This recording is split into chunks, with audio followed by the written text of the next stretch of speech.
अस्सलाम वालेकुम। मैं हूं पारस जहां से। फरवरी 2022 यूरोप एक बहुत बड़ी जंग के दहाने पर खड़ा था। अमेरिका और रूस के दरमियान ताल्लुकात इंतहाई सर्दमूरी का शिकार थे। स्वीडन, फिनलैंड और यूक्रेन को नेटो में शामिल करने की बातें हो रही थी, जिस पर रूस में शदीद तशवीश थी।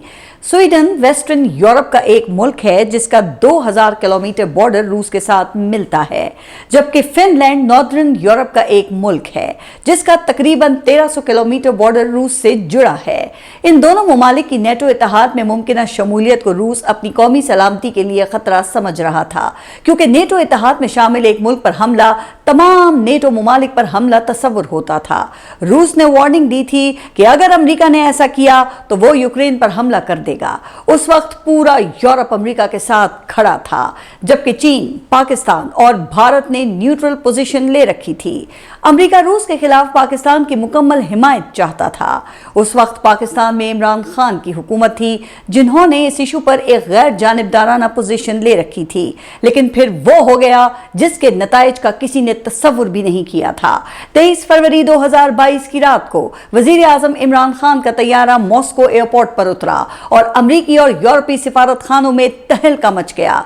किसी ने तस्वुर नहीं किया था कि अमरीका के इत्तेहादी मुल्क का वजीर आजम इस नाजुक मौके पर रूस का दौरा भी कर सकता है। इमरान खान का रूस में पुरतपाक इस्तकबाल हुआ और रूसी सदर, जो उन दिनों कोरोना की वजह से तमाम आलमी रहनुमाओं के दरमियान में एक लंबी मेज रखकर एक फासले से मिला करते थे, उन्होंने इमरान खान के लिए यह प्रोटोकॉल तोड़ दिया और रिवायती प्रोटोकॉल के मुताबिक इमरान खान से मुलाकात की। उस वक्त रूसी सदर को आलमी हिमायत दरकार थी और उन्होंने इमरान खान के दौरे को अपने मौक़िफ़ की हिमायत में बनाकर पेश किया, लेकिन शायद इमरान खान को खुद भी मालूम नहीं था कि आगे अब क्या होने वाला है।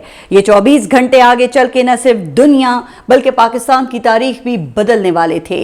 हुआ ये कि इमरान खान के दौरे के एक रोज बाद ही 24 फरवरी 2022 को रूस ने यूक्रेन पर 3 अतराफ से एक बहुत बड़ा हमला किया। अगरचे रूस का असल मकसद यूक्रेन और फिनलैंड की नेटो में शमूलियत को रोकना ही था, लेकिन रूस ने यूक्रेन में मौजूद रूसी कम्युनिटी के तहफ़्फ़ुज़ को हमले का मकसद बनाया और यूं दूसरी जंग अजीम के बाद यूरोप में एक बहुत बड़ी जंग का आगाज हो गया। रूसी सदर का यह इकदाम अगरचे यूक्रेन और फिनलैंड के लिए एक पैगाम था, लेकिन पाकिस्तान के लिए एक तरह की सिफारती एम्बैरसमेंट का बाइस बन गया, क्योंकि यह हमला वजीर आजम इमरान खान के दौरे के अगले रोज ही कर दिया गया था। पूरी दुनिया में एक हिजान बर्पा हो चुका था। अमेरिका समेत कोई मुल्क भी रूस से इतने बड़े इकदाम की तवक्को नहीं कर रहा था और फिर पाकिस्तान पर अमेरिका की साइड लेने के लिए शदीद दबाव पैदा हो गया।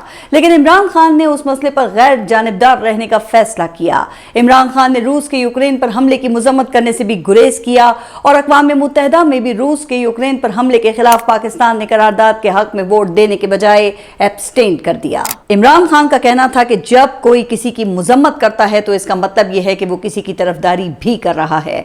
इमरान खान ने कहा कि अगर उन्हें इल्म होता कि रूस यूक्रेन पर हमला करने वाला है तो मॉस्को का दौरा ही वो ना करते, लेकिन अमेरिका में तासुर गया कि शायद इमरान खान की हुकूमत इस मसले पर रूस के साथ खड़ी है।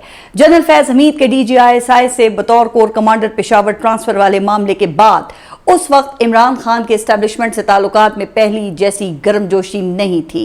एस्टेब्लिशमेंट अब खुलकर इमरान खान को सपोर्ट नहीं कर रही थी। ऑपोजिशन ने इमरान खान के खिलाफ तहरीक अदम एतमाद लाने का ऐलान भी कर दिया था। इन वाकयात की मुकम्मल तफसील आप मेरी इन वीडियोस में देख सकते हैं।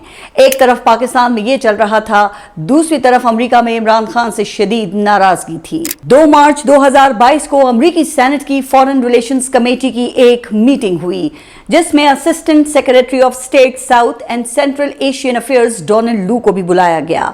अमेरिकी सेनेट की कमेटी की तरफ से डोनाल्ड लू पर शदीद तनकीद की गई और कहा गया कि आप इस मसले पर पाकिस्तान, भारत और श्रीलंका जैसे ममालिक की हिमायत हासिल क्यों नहीं कर पाए, और पाकिस्तान ने अक़वाम मुत्तहिदा में यूक्रेन पर रूसी हमले के खिलाफ मुज़म्मती करारदाद के हक में वोट क्यों नहीं दिया था। डोनाल्ड लू ने कहा कि हम इस मसले पर पाकिस्तान से बात करेंगे और फिर 7 मार्च 2022 को एक ऐसी मुलाकात होती है जिसने न सिर्फ पाकिस्तानी सियासत के दरो दीवार को हिलाकर रख दिया, बल्कि इमरान खान और एस्टेब्लिशमेंट के दरमियान ताल्लुकात में कभी ना खत्म होने वाली दरार डाल दी। उस रोज डोनाल्ड लू और अमेरिका में पाकिस्तान के सफीर असद मजीद के दरमियान एक मुलाकात हुई। डोनाल्ड लू अमेरिकी सेनेट की कमेटी में हुई शर्मिंदगी पर पहले ही बहुत सीखपा थे, इसलिए वो सफीर असद मजीद के साथ बहुत रूखे अंदाज में पेश आए। डोनाल्ड लू ने सफीर असद मजीद से कहा कि अमेरिका में यूक्रेन पर रूस के हमले के खिलाफ पाकिस्तान के गैर जानिबदाराना मौक़िफ़ पर शदीद परेशानी पाई जाती है। अमेरिका पाकिस्तान की गैर जानिबदारी को रूस की हिमायत के तौर पे देख रहा है।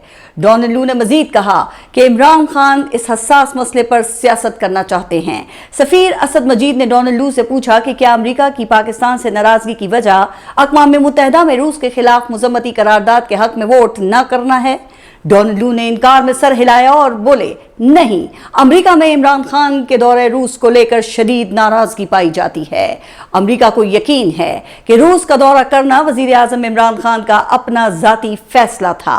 फिर डोनाल्ड लू ने वो बात कर दी जिस बुनियाद पे ये मीटिंग पाकिस्तान की तारीख का हिस्सा बन गई।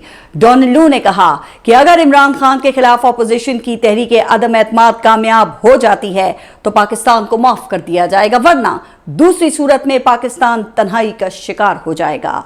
और यूरोप भी इस मामले पर अमेरिका के साथ खड़ा है और इन सब की जिम्मेदारी इमरान खान पर आयद होगी। डोनाल्ड लू के ये अल्फाज न सिर्फ सिफारती अखलाकियात के मुनाफी थे, बल्कि उनमें वाज़ेह तौर पर पाकिस्तान के लिए एक धमकी छुपी हुई थी।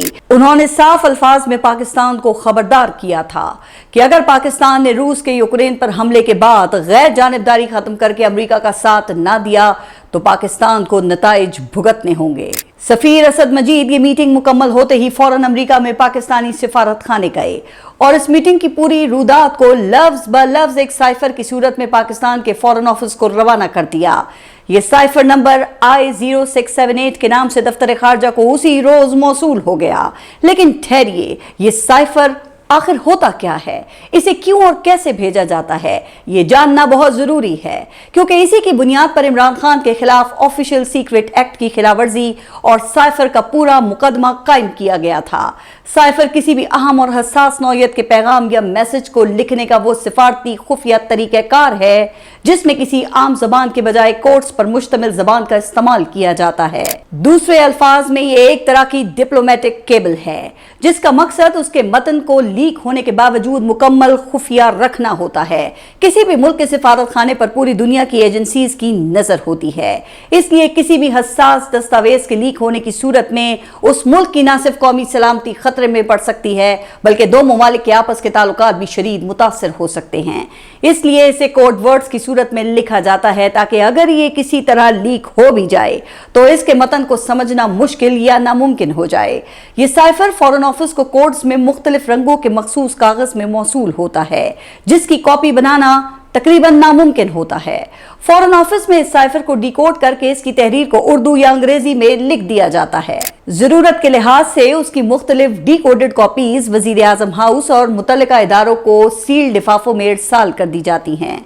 पाकिस्तान के दफ्तर खारजा में मौसूल होने वाले साइफर्स को डिकोड करने के लिए ग्रेड 16 के 100 से जायद एहलकार मौजूद हैं जिन्हें साइफर असिस्टेंट कहा जाता है। ये साइफर असिस्टेंट पाकिस्तान के बैरून मुल्क सफारत खानों में भी तैनात होते हैं। किसी भी मुल्क में तैनात किसी दूसरे मुल्क का सफीर या दीगर सीनियर एहलकार इस मुल्क में रहते हुए जो कुछ देखते, सुनते और जानते हैं उससे अपने मुल्क को आगाह करना उनकी बुनियादी जिम्मेदारी होती है और इंतहाई हसास मालूमात अपने मुल्क वापस भेजने के लिए साइफर का सहारा लिया जाता है। साइफर की जबान हर मुल्क अपने लिए खुसूसी तौर पर तैयार करता है। बाज़ औक़ात उस जबान को तरतीब देने के लिए मशीन्स भी इस्तेमाल होती हैं। ये जबान सीखने के लिए आला सरकारी मुलाजमीन का बहुत एहतियात से इंतखाब किया जाता है और इस जबान को समझने वालों की तादाद आम तौर पर ज्यादा नहीं होती। जंगों के जमाने में इन कोड्स की अहमियत और भी बढ़ जाती है। अगर दुश्मन मुल्क इन कोड्स को डिकोड कर ले तो हारी हुई जंग भी जीती जा सकती है। दूसरी जंग अजीम में जर्मनी ने अपने फौजियों को कोडेड जबान में पैगामात भेजने के लिए खुसूसी मशीन ईजाद की थी जिसे एनग्मा मशीन कहा जाता है। ये मशीन अमेरिका, बरतानिया और रूस समेत इत्तेहादी ममालिक के लिए दर्द सर बन चुकी थी। बरतानिया ने उस मशीन के कोड्स को डिकोड करने के लिए एक बहुत बड़े पैमाने पर इंतहाई खुफिया प्रोग्राम शुरू किया था कई बरसों की अनथक मेहनत के बाद एलन ट्यूरिंग नामी एक साइंसदान ने इस मशीन को डिकोड करने के लिए एक मशीन इजाद कर ली और यूं नाजी फौजियों के तमाम खुफिया पैगामात बरतानिया में डिकोड किए जाने लगे और जर्मनी को उसका पता भी न चल सका। जर्मनी की मिलिट्री प्लानिंग की तमाम खुफिया मालूमात अमेरिका, बरतानिया और रूस को मिलने लगी और जर्मनी दूसरी जंग अजीम हार गया। इसकी पूरी तफसील आप मेरी इस वीडियो में मुलाहिजा कर सकते हैं और लिंक आपको डिस्क्रिप्शन में मिल जाएगा। इसके अलावा मशहूर ज़माना विकीलीक्स में अमेरिका समेत कई ममालिक के अहम तरीन साइफर्स और डिप्लोमेटिक केबल्स के मतन लीक होने से पूरी दुनिया में एक तहलका मच गया था। विकीलीक्स के बानी जूलियन असांज ने कई बरसों तक बरतानिया में जेल काटी। इसके बाद बरतानिया ने उसे अमेरिका के हवाले कर दिया और जूलियन असांज इस वक्त अमेरिका में इंतहाई मुश्किल हालात में जेल काट रहा है। बहरहाल कहने का मकसद यह है कि साइफर एक इंतहाई हसास, खुफिया और अहम डॉक्यूमेंट होता है, लेकिन उस साइफर की नौयत भी मुख्तलिफ थी। उस मामले में अमेरिका के एक अहम तरीन नुमाइंदे की जानिब से पाकिस्तान को एक संगीन धमकी दे दी गई थी, इसलिए ये साइफर दीगर साइफर से मुख्तलिफ था। जैसे ही ये साइफर दफ्तर खारजा को मौसूल हुआ, उसे डिकोड करने के बाद ये साइफर वजीर आजम इमरान खान, उस वक्त के सदर doctor Arif Alvi, army chief और DGISI को भेज दिया गया। वजीर आजम इमरान खान को साइफर पर शाह महमूद कुरैशी की जानिब से तफसीली ब्रीफिंग दी गई। पाकिस्तान तहरीक इंसाफ के जराये के मुताबिक इमरान खान ये सब सुनते ही शदीद बरहम हो गए और अमेरिका से एहतजाज करने का फैसला किया, लेकिन बाद में मीटिंग में तय हुआ कि ये मामला अवाम के सामने रखना चाहिए। इस हवाले से पाकिस्तान तहरीक इंसाफ के एक इजलास की ऑडियो भी लीक हुई, जिसमें इमरान खान को कहते हुए सुना गया कि साइफर के मामले पर कैसे खेलना है। ये मामला इंतहाई हसास था और जरा सी गलती पाकिस्तान और अमेरिका के दरमियान ताल्लुकात को हमेशा के लिए मुतासिर कर सकती थी। पाकिस्तानी मईशत का इन्हिसार IMF के मुआहदे पर था। पाकिस्तान भारत के साथ फरवरी 2019 में एक मुख्तसर फजाई जंग भी लड़ चुका था। अमेरिका की नाराजगी पाकिस्तान के लिए नुकसानदेह साबित हो सकती थी, लेकिन इमरान खान ने यह जुआ खेलने का फैसला किया। उन्होंने 27 मार्च 2022 को इस्लामाबाद के परेड ग्राउंड में एक सफेद कागज लहराकर इस पूरे मामले को अवाम के सामने रख दिया। इमरान खान के इस जलसे की मुकम्मल तफसील मैं अपनी मुख्तलिफ वीडियोस में बता चुकी हूं और आप लोग उस पूरी तकरीर से भी वाकिफ होंगे। इमरान खान की तकरीर ने पाकिस्तान में एक बम फोड़ दिया। पाकिस्तानी एस्टेब्लिशमेंट में इमरान खान के इस फैसले को एक केयरलेस एटीट्यूड के तौर पे देखा गया। पाकिस्तान के इदारों में यह तासुर था कि इमरान खान ने एक इंतहाई हसास नौयत की डिप्लोमेटिक एक्टिविटी को सियासत के लिए इस्तेमाल किया है। जराये के मुताबिक पाकिस्तान के इदारों में तशवीश की लहर दौड़ गई कि साइफर के मतन को पब्लिक करने से पूरी दुनिया में पाकिस्तानी सिफारत खानों के मिशन शदीद मुतासिर हो सकते हैं, लेकिन इमरान खान अपने फैसले पर कायम रहे। इमरान खान की तकरीर के 3 रोज बाद काबीना का इजलास हुआ, जिसमें साइफर के पूरे मतन को डी क्लासिफाई करने पर बात की गई। अब यहां पर पाकिस्तान तहरीक इंसाफ और मौजूदा हुकूमत के 2 अलग अलग वर्जन हैं। पाकिस्तान तहरीक इंसाफ का कहना है कि काबीना ने साइफर को डी क्लासिफाई करने का फैसला कर दिया था और काबीना के इस फैसले के मिनट्स काबीना डिवीजन के पास मौजूद हैं, लेकिन इमरान खान पर साइफर का मुकदमा कायम होने के बाद FIA ने अपनी तहकीकात में अदालत को बताया कि साइफर को कभी डी क्लासिफाई नहीं किया गया था। ये एक खुफिया डॉक्यूमेंट था और इसके मतन को लीक करके इमरान खान ने ऑफिशियल सीक्रेट एक्ट की संगीन खिलाफवर्जी की है। ऑफिशियल सीक्रेट एक्ट के तहत कोई भी सरकारी राज या खुफिया बात अफशा करना एक संगीन जुर्म है, जिसकी सजाए मौत भी हो सकती है। इब्तिदा में इमरान खान की जानिब से उस साइफर के लिए खत के अल्फाज इस्तेमाल हुए। मैं उन दिनों समा टीवी पर अपना शो न्यूज बीट किया करती थी। उस वक्त कई सीनियर सहाफियों की तरफ से साइफर को खुद पढ़ने का दावा भी किया गया। समा टीवी की स्पेशल ट्रांसमिशन में सबसे पहले मैंने ही साइफर के हवाले से ये बात की कि ये कोई खत नहीं बल्कि एक खुफिया डिप्लोमेटिक केबल है और किसी सहाफी के लिए इसकी कॉपी हासिल करना, उसे पढ़ना नामुमकिन है। ये उसी सूरत मुमकिन था जब उसे किसी तरह लीक कर दिया जाए या उसको डी क्लासिफाई करके पब्लिक कर दिया जाए। इमरान खान ने फौरी तौर पर कौमी सलामती की मीटिंग कॉल कर ली। 31 मार्च 2022 को कौमी सलामती की मीटिंग में वजीर आजम इमरान खान, आर्मी चीफ कमर जावेद बाजवा समेत चेयरमैन ज्वाइंट चीफ्स और काबीना के कई अरकान शरीक हुए। उस मीटिंग में साइफर पर खुलकर बहस हुई। तमाम शुरका मुत्तफिक थे कि अमेरिका की जानिब से पाकिस्तान के खिलाफ गैर सिफारती जबान का इस्तेमाल किया गया है। कौमी सलामती कमेटी के एलामिया में उसे पाकिस्तान के अंदरूनी मामलात में ब्लेटेंट इंटरफेरेंस यानी कि खुली मुदाखलत करार दिया गया और पाकिस्तान में अमरीकी सिफारत खाने के नाज़िम उल उमूर को दफ्तर खारजा तलब करके उन्हें एक एहतजाजी मरासला या डिमांड भी दिया गया। उस कमेटी के एलामिये से साबित हो चुका था कि अमरीका की जानिब से पाकिस्तान के मामलात में खुली मुदाखलत की गई है और गैर सिफारती जबान का इस्तेमाल किया गया है, लेकिन इस मीटिंग के एलामिये में भी किसी साजिश का जिक्र नहीं किया गया। इस एलामिये से जाहिर होता था कि उस वक्त पाकिस्तानी इस्टेब्लिशमेंट इस हवाले से सोच क्या रही थी। साफ जाहिर था कि उस साइफर के मामले पर इमरान खान जो बयानियां लेकर चल रहे थे, इस्टेब्लिशमेंट उससे मुत्तफिक नहीं है। लेकिन फिर वक्त बदला और जज्बात बदल गए। इमरान खान के खिलाफ तहरीक अदम एतमाद कामयाब हो गई, लेकिन 9 अप्रैल की रात पाकिस्तान की तारीख की अहम तरीन रात साबित हुई। उस रात कई ऐसे वाकयात हुए जिसका आम पाकिस्तानी को इल्म नहीं है और शायद ये हकायक कभी अवाम के सामने आ भी ना पाए। उस रोज सुप्रीम कोर्ट ने तहरीक अदम एतमाद पर वोटिंग करवाने का हुक्म दिया हुआ था और स्पीकर असद कैसर पर सुप्रीम कोर्ट के फैसले के तहत हर सूरत रात 12 बजे से पहले वोटिंग करवाना लाजिम था। इससे पहले 3 अप्रैल को डिप्टी स्पीकर कासिम सूरी ने इसी साइफर को बुनियाद बनाते हुए तहरीक अदम एतमाद को मुस्तरद कर दिया था। बाज़ ज़राए के मुताबिक असद कैसर को मालूम था कि तहरीक अदम एतमाद पर वोटिंग करवाना लाजमी है, लेकिन इमरान खान की जानिब से उन्हें सख्त हिदायत की गई थी कि किसी सूरत तहरीक अदम एतमाद पर वोटिंग नहीं करवानी है। सुबह 11 बजे कौमी असम्बली का इजलास शुरू हो गया। असद कैसर ने पीटीआई के अरकान असम्बली को बोलने का मौका दिया और वो लंबी लंबी तकारीर करने लगे। ऑपोजिशन के तमाम अरकान असम्बली सारा दिन हॉल में मौजूद रहे। उन्हें खदशा था कि अगर कोई एक रुकन भी इधर से उधर हुआ तो कहीं असद कैसर वोटिंग का हुक्म ना दे दें और तहरीक अदम एतमाद नाकाम ना हो जाए। एक एक लम्हा ऑपोजिशन पर भारी था, लेकिन तहरीक अदम एतमाद पर वोटिंग होती किसी सूरत नजर नहीं आ रही थी। इस तरह दोपहर से शाम और शाम से रात हो गई और फिर इस्लामाबाद की शाहराह दस्तूर पर हलचल होने लगी।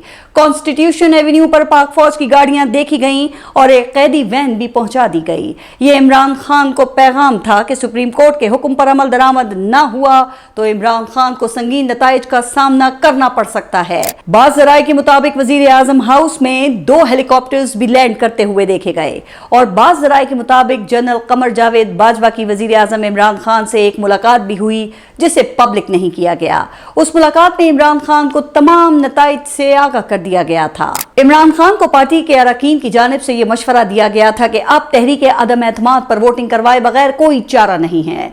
इमरान खान ने उसी वक्त स्पीकर असद कैसर को तलब किया और दोनों के दरमियान एक मीटिंग हुई। इमरान खान ने यह पूरा मामला असद कैसर पर छोड़ दिया। उसी वक्त सुप्रीम कोर्ट के दरवाजे भी खुलने लगे। असद कैसर का मशवरा था कि हमें वोटिंग हर सूरत करवानी होगी, लेकिन उस वक्त असद कैसर ने एक बड़ा फैसला कर लिया था। असद कैसर के इस बड़े फैसले की खबर भी मैंने ही सबसे पहले समा न्यूज की ट्रांसमिशन में दी थी और वो फैसला कौमी असेंबली से बतौर स्पीकर इस्तीफा देना था और फिर मेरी खबर दुरुस्त साबित हुई और असद कैसर ने इमरान खान के हक में एक जज्बाती तकरीर करते हुए नम आंखों के साथ कौमी असेंबली से इस्तीफा देने का ऐलान कर दिया और स्पीकर की कुर्सी स्पीकर पैनल में शामिल सरदार अयाज सादिक के हवाले कर दी गई। तहरीक अदम एतमाद पर वोटिंग से पहले ही असद कैसर और पीटीआई अरकान कौमी असेंबली से चले गए और इमरान खान ने भी वजीर आजम हाउस खाली कर दिया। उनकी एक डायरी उठाकर वजीर आजम हाउस से जाते हुए एक तस्वीर बहुत वायरल हुई जो आप सब ने भी देखी होगी। इमरान खान आउट होने के बाद पेविलियन वापस लौट गए और 10 अप्रैल 2022 को शहबाज शरीफ ने पाकिस्तान का वजीर आजम मुंतखब होने के बाद नई इनिंग्स का आगाज कर दिया। वजीर आजम शहबाज शरीफ ने 22 अप्रैल 2022 को कौमी सलामती कमेटी का इजलास तलब कर लिया। उस इजलास में भी आला सिविल और फौजी क़यादत शरीक हुई, लेकिन उस कौमी सलामती कमेटी की मीटिंग का एलामिया इमरान खान की ज़ेर सदारत हुई पिछली कौमी सलामती कमेटी मीटिंग के एलामिये से मुख्तलिफ था। अगरचे उस कौमी सलामती कमेटी के एलामिये में भी साइफर में डोनाल्ड लू की जानिब से इस्तेमाल होने वाली जबान को गैर सिफारती और नामुनासिब करार दिया गया, लेकिन उस कौमी सलामती कमेटी मीटिंग के शुरका ने कहा कि इस बात का कोई सबूत नहीं कि अमेरिका की जानिब से पाकिस्तान के खिलाफ कोई साजिश की गई है। उस वक्त के DGISPR major general Babar Iftikhar ने कहा कि डिमार्च सिर्फ साजिश ही नहीं बल्कि कई और मामलात पर भी जारी किए जाते हैं। अमेरिका की जानिब से पाकिस्तान से किसी किस्म के फौजी अड्डों का कोई मुतालबा नहीं किया गया। अगर अमेरिका पाकिस्तान से फौजी अड्डे मांगेगा भी तो पाकिस्तान का जवाब एब्सोल्युटली नॉट ही होगा। बहरहाल अब इमरान खान ये मामला सड़कों पर ले गए थे और जलसों में खुलकर एस्टेब्लिशमेंट पर तनकीद करने लगे थे। उन्होंने जनरल कमर जावेद बाजवा के लिए मीर जाफर और मीर सादिक जैसे अल्फाज इस्तेमाल किए। उन्होंने अपनी हुकूमत के खिलाफ साजिश में जनरल बाजवा को अहम मोहरा करार दे दिया। लेकिन अभी इमरान खान की मुश्किलात खत्म नहीं हुई थी। उन पर ऑफिशियल सीक्रेट एक्ट की खिलाफवर्जी का मुकदमा कायम हो गया जो साइफर केस कहलाता है। पीडीएम की हुकूमत ने 19 जुलाई 2023 को ऑफिशियल सीक्रेट एक्ट के सेक्शन 5 और 9 के तहत इस मुकदमे में तहकीकात का हुक्म दे दिया। इस दौरान इमरान खान ने एक इंटरव्यू में कहा कि उनको मिलने वाली साइफर की कॉपी कहीं गुम हो चुकी है। उस मुकदमे की रोजाना की बुनियाद पर समातें हुई जिसमें प्रोसिक्यूशन की जानिब से मजमूई तौर पे 25 गवाहान को अदालत के सामने पेश किया गया, जिनमें इमरान खान के साबिक प्रिंसिपल सेक्रेटरी आजम खान और अमेरिका में पाकिस्तान के सफीर असद मजीद भी शामिल थे। उस मुकदमे में इमरान खान के साबिक प्रिंसिपल सेक्रेटरी आजम खान ने भी अपना बयान रिकॉर्ड करवाया था, जिसमें कहा गया था कि उन्होंने साइफर की कॉपी इमरान खान को फराहम की थी, जिसके बाद वो कहीं गुम हो गई। जबकि सफीर असद मजीद ने अदालत को बताया कि ये साइफर उन्होंने ही भेजा था और इसमें इमरान खान की हुकूमत गिराने के लिए किसी खतरे या अमरीकी साजिश का जिक्र नहीं किया गया था। इमरान खान ने यह नतीजा अपनी तरफ से अखज़ कर लिया था। सफीर असद मजीद ने अदालत को बताया कि अमरीका को डिमार्च करने की तजवीज भी उन्होंने ही दी थी। 30 जनवरी 2024 को इस्लामाबाद की खुसूसी अदालत के जज अबुल हसनात मोहम्मद जुल्करनैन ने ऑफिशियल सीक्रेट एक्ट के तहत इमरान खान और शाह महमूद कुरैशी को 10-10 बरस कैद की सजा सुना दी। इमरान खान 5 अगस्त 2023 को तोशाखाना मुकदमे में पहले ही गिरफ्तार हो चुके थे। इसके बाद साइफर के मुकदमे में भी उनकी गिरफ्तारी डाल दी गई। इमरान खान और शाह महमूद कुरैशी ने ट्रायल कोर्ट के इस फैसले को इस्लामाबाद हाई कोर्ट में चैलेंज कर दिया।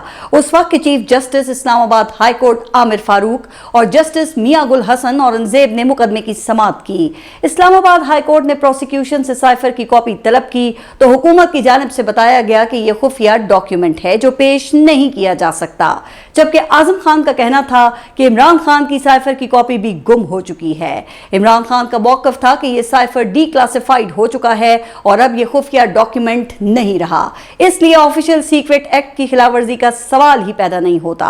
हैरान कुन तौर पर इस्लामाबाद हाई कोर्ट ने इमरान खान और शाह महमूद कुरैशी के मौक़िफ़ को तस्लीम करते हुए दोनों को साइफर केस से बरी कर दिया और यूं मार्च 2022 को सफीर असद मजीद और डोनाल्ड लू की जानिब से शुरू होने वाली ये कहानी बज़ाहिर अपने मंतकी अंजाम तक पहुंच गई। लेकिन मेरे ख्याल से कहानी अभी सिर्फ इंटरवल के मरहले पर है, कहानी खत्म नहीं हुई। गुज़िश्ता 1 साल में कुछ ऐसा हो चुका है जिस पर इमरान खान के खिलाफ ये मुकदमा दोबारा खोलकर उनको संगीन सजा दी जा सकती है। अगस्त 2023 में साइफर के नुकात को एक अमरीकी non profit website the intercept पर शाया कर दिया गया और 1 माह पहले इस साइफर की असल डीकोड कॉपी भी इसी वेबसाइट पर शाया की जा चुकी है। तो अब सवाल यह है कि साइफर द इंटरसेप्ट के पास किस तरह पहुंचा? क्या ये वही कॉपी थी जो इमरान खान से गुम हो गई थी? इस वेबसाइट के इन दावों में कितनी सदाकत है कि उन्हें यह साइफर पाकिस्तानी एस्टेब्लिशमेंट के अंदर से मौसूल हुआ है। लिहाजा मुझे लगता है कि साइफर का मामला एक मरतबा फिर खुल सकता है। क्या ये साइफर सिर्फ अमेरिका की जानिब से रूस के खिलाफ पाकिस्तानी हिमायत हासिल करने के लिए महज एक धमकी थी या फिर इमरान खान की हुकूमत गिराने में अमेरिका की जानिब से बाकायदा साजिश की गई? अगर ये साजिश थी तो इसमें कौन कौन शामिल था? क्या इमरान खान ने साइफर पर अमरीकी साजिश का बयानिया बनाकर दुरुस्त किया और क्या इमरान खान उस रास्ते पर चल पड़े जहां से वापसी मुमकिन नहीं, या अभी भी उनकी वापसी हो सकती है? जो भी था, लेकिन ये बात तय है कि अमरीका इमरान खान की हुकूमत से खुश नहीं था और वो चाहता था कि इमरान खान के खिलाफ तहरीक अदम एतमाद कामयाब हो जाए। आपकी इस हवाले से क्या राय है? कॉमेंट्स में आगाह कीजिएगा। अल्लाह हाफिज।